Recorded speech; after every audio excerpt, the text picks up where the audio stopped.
una vez que se vote, que tienen legitimación los partidos políticos y es procedente la acción, entonces tendremos que ver en los efectos cómo se modifica esto, porque lo promovieron los partidos políticos.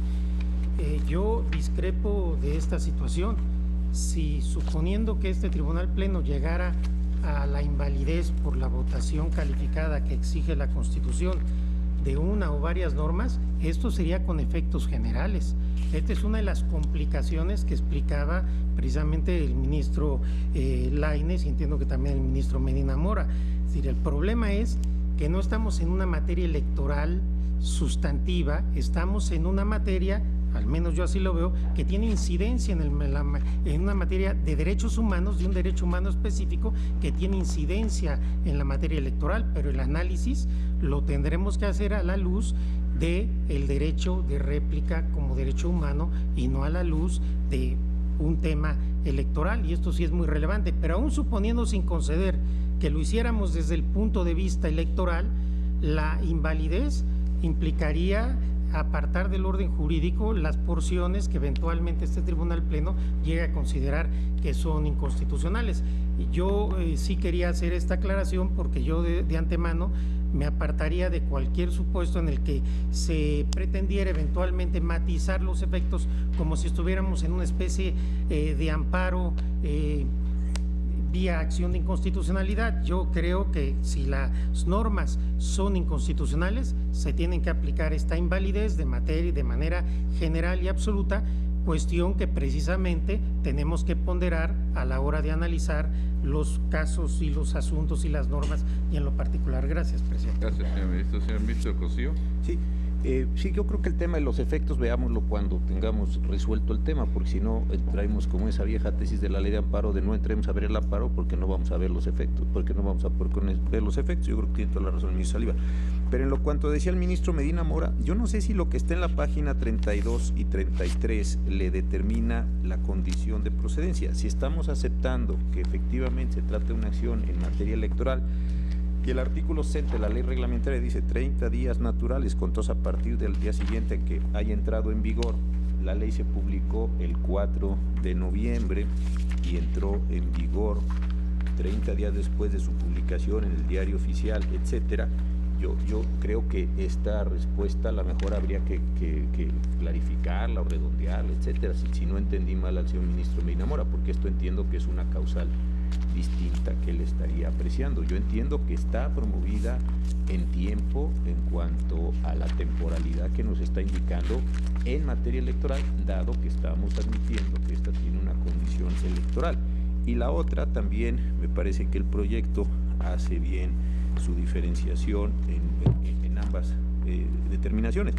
A lo mejor está esto un poco apretado en su redacción, a lo mejor habría que hacer un cómputo más amplio, pero viendo yo el calendario que tenemos aquí y las temporalidades, me parece que está satisfecha también esta condición temporal. No sé si eso era el tema, yo por lo que entendí.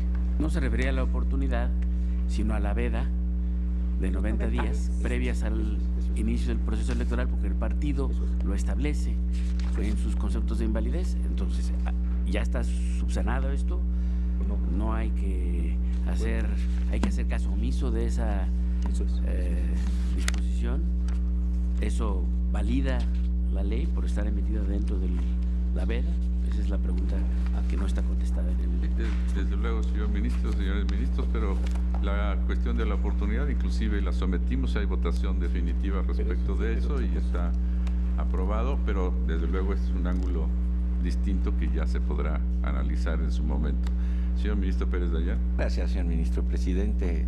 Dos cuestiones que me parece importante aclarar. Una de ellas, la que ha surgido de la interpretación de la participación del señor ministro Medina. Efectivamente, como bien lo dice, si esto fuera electoral, tendríamos que contabilizar de manera continua, dado que aquí no hay días inhábiles, y esto precisamente se aborda en el proyecto al considerar que la norma fue publicada el miércoles 4 de noviembre y por tanto, para efecto de una impugnación electoral, concluiría el viernes 4 de diciembre, los 30 días naturales, como aquí se dice, y la acción fue presentada precisamente el 3 de diciembre, esto es, por lo que hace a la oportunidad queda total y absolutamente cubierta. Y por lo que hace al tema que muy bien apunta el señor ministro Medina Mora, es precisamente el contenido del 9º considerando, en el que entre otras cuestiones se dice que esto ya resultaría inatendible, pues para este momento los procesos a los que se refiere este argumento de invalidez ya concluyeron y ya no podría sobre ese caso decirse nada. Sí, ya lo veremos en su momento, señor ministro. Señora ministra Piña. Sí, nada más para precisar un poco. Estoy de acuerdo que los efectos se van a ver al final, pero hay que ver cada artículo en particular. El artículo, que es cuestión de fondo, por eso no lo quiero adelantar, pero el artículo 37 sí habla de que los partidos políticos, precandidato o candidato, un cargo de elección popular debidamente registrado, el derecho se ejercerá de conformidad con lo establecido en esta ley. Eso es lo que le establecen exactamente para los partidos. Si los partidos dicen, por ejemplo, un concepto de invalidez, que esto implica un retroceso en lo que habían hecho, eso tendrá que ver en relación con el artículo 37 y no en general con todo el procedimiento que se establece para cualquier particular. A eso me refería, pero ya lo veremos en el fondo del asunto. Gracias. Como bien dice la señora ministra, le estudiaremos el artículo y después veremos cuáles son los efectos posibles del resultado de la votación correspondiente. Vamos a tomar la votación, señoras y señores ministros, en relación con los considerandos tercero y cuarto que están vinculados respecto de la legitimación y la causa de improcedencia que se planteaba totalmente directa con esta legitimación, para que podamos alcanzar la votación en estos dos considerandos. Tome la votación, señor secretario. Sí, señor. Señor ministro Gutiérrez Ortiz. Con el proyecto. Señor ministro Con el Cosío. proyecto, apartándome algunas consideraciones, anuncio voto concurrente. Señora Vista Luna Ramos. Pues yo en mi participación había manifestado estar de acuerdo con el proyecto apartándome de algunas cuestiones, pero dada la discusión que se ha dado, los pormenores que han salido, lo que puede surgir con los efectos, me inclino más por la improcedencia, no son leyes electorales, me quedo con la improcedencia. Señor ministro Frank González Álvarez. Con el proyecto me separo, como lo dije, de algunas consideraciones y anuncio un voto concurrente para explayar las razones por las cuales estoy con el proyecto. Señor Saldívar, le doy la Con palabra. el sentido del proyecto por consideraciones distintas y anuncio voto concurrente.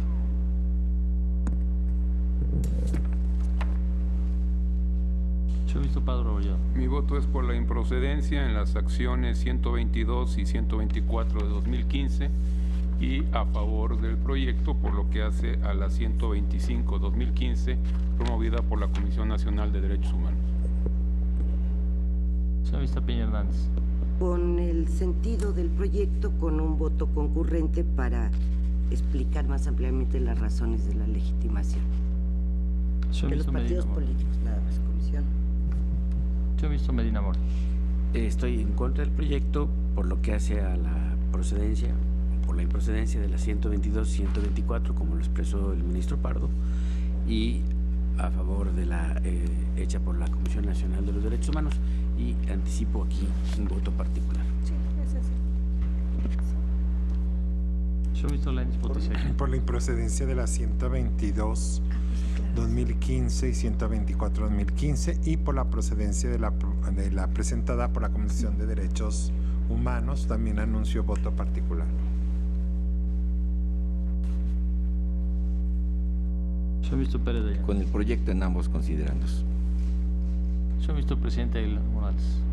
Yo a favor del proyecto, con Señor algunas presidente. consideraciones. Señora ministra Luna, eso le iba yo a preguntar si en relación con la promovida por la Comisión Nacional No, de en Derechos esa estoy Humanos. por la procedencia. Bien. Ministro Presidente, me permito informarle que existe unanimidad de votos por lo que se refiere a la procedencia, la legitimación y el estudio de la causa de improcedencia relativa a la acción de inconstitucionalidad 125 y mayoría de 7 votos por lo que se refiere a las acciones de inconstitucionalidad 122 y 124. Con voto en contra de algunas consideraciones de anuncio de voto concurrente de los señores ministros Cosío Díaz y Franco González Salas, por consideraciones distintas de anuncio de voto concurrente del señor ministro Saldívar Lerdo de la Rea, anuncio de voto concurrente también de la señora ministra Piña Hernández y voto particular anunciado por los señores ministros Medina Mora y Lainez Potisek. Muy bien, con esta votación queda entonces aprobado, señor ministro Pardo. Omití anunciar también voto particular y convocaría a los señores ministros Medina y Lainez si pudiera hacer, bueno, y la señora ministra Luna, un voto de minoría. Sí. Bien. Tome nota la secretaria. Queda entonces resuelto hasta este punto, considerando cuarto, el proyecto que ha sido sometido a nuestra consideración. Y voy a levantar la sesión para continuar el día de mañana. Tenemos una sesión privada en la que tenemos 6 asuntos que analizar, que se desarrollará a continuación una vez que se desaloje la sala. Les recuerdo, señoras y señores ministros, que tenemos mañana la sesión también de selección de los quienes están participando en el concurso para la selección, la designación de consejero de la Judicatura Federal, y a continuación haremos la sesión pública ordinaria para continuar la discusión de este asunto. Se levanta la sesión y los convoco a la privada.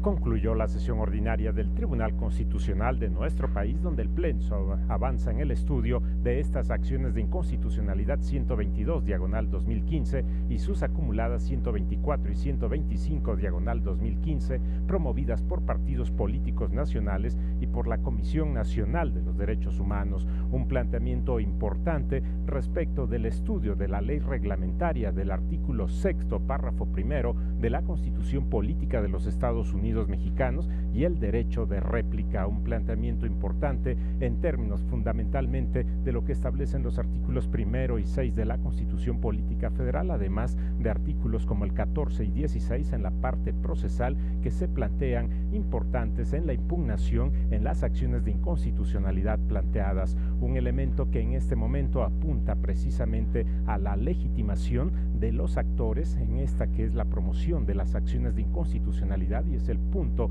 donde avanza el Pleno de la Suprema Corte de Justicia de la Nación, el estudio respecto de la legitimación de los partidos políticos para promover estas acciones de inconstitucionalidad ha sido uno de los elementos importantes en esta sesión ordinaria, precisamente por la determinación si esta ley tiene un carácter electoral, que fue el planteamiento fundamental en esta sesión ordinaria, y de ello depende precisamente la procedencia de estas acciones de inconstitucionalidad, un elemento importante donde se vota por una situación mayoritaria de 7 votos respecto de los partidos políticos, la legitimación correspondiente, y de esa manera proceden las acciones de inconstitucionalidad promovidas por el Partido de la Revolución Democrática y por el Partido Morena. Otro asunto importante es precisamente el relacionado con la Comisión Nacional de los Derechos Humanos, donde se plantea una votación unánime en ese sentido de la legitimación. El Pleno continuará en el estudio de estas acciones de inconstitucionalidad en la siguiente sesión ordinaria del Tribunal Constitucional de nuestro país para el análisis de los diversos conceptos de invalidez que se plantean en estas acciones de inconstitucionalidad acumuladas. Agradecemos a todos ustedes la atención a su programa, El Pleno en Vivo. Se despide José de Jesús Cruz y Baja. Por su atención, gracias.